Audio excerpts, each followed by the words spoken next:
Mummy আজকে কি recipe বানাবে? আজকে শঙ্কর মাছের একটি দুর্দান্ত স্বাদের রেসিপি তোমাকে বানিয়ে খাওয়াবো।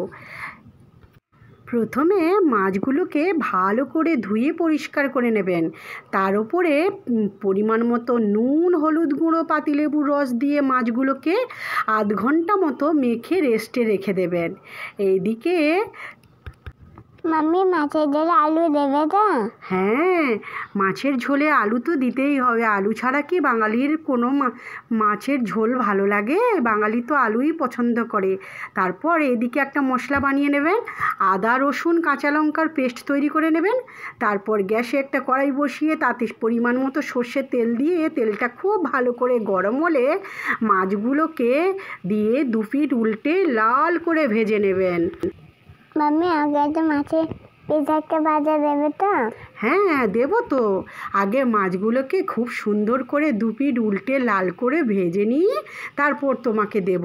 মাছগুলো ভাজা হয়ে গেলে গ্যাসে আর একটু কড়াইতে তেল দিয়ে দেবেন, সর্ষের তেল দিয়ে ওই যে ঝোলে দেওয়ার জন্য আলুগুলো কেটে রেখেছিলাম ওই আলুগুলো দিয়ে লাল করে দু পিঠ উল্টে আলুগুলো ভেজে তুলে রেখে দেবেন।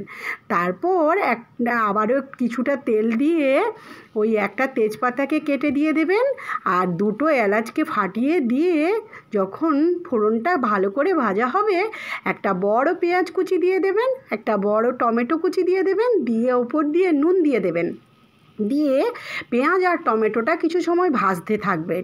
তারপর ভাজা হলে ওই যে বেটে রেখেছিলেন আদা, রসুন আর কাঁচা লঙ্কার পেস্ট ওইটা দিয়ে দেবেন।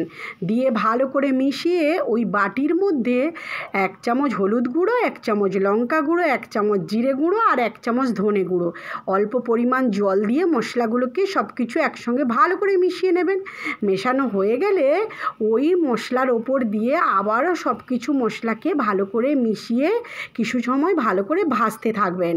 দেখবেন মশলা থেকে যখন মশলার গা দিয়ে যখন ভাজা হয়ে যাবে, মশলার গা দিয়ে তেল ছেড়ে আসবে, তখন ওই যে ভেজে রেখেছিলে আলুটা ওই ভাজা আলুটা দিয়ে সব কিছু একসঙ্গে ভালো করে কষিয়ে নেবেন। কষানো হয়ে গেলে পরিমাণ মতো জল দিয়ে দেবেন।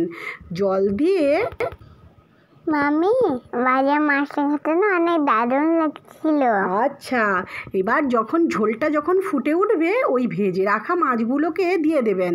দিয়ে কিছু সময় ভালো করে ফুটিয়ে নেবেন। ফুটানোর পরে শেষে নামানোর আগে মশলাগুলো দেবে তো? হ্যাঁ, দেবো তো। নামানোর আগে গরম মশলা গুঁড়ো দিয়ে নামিয়ে নিলেই রেডি।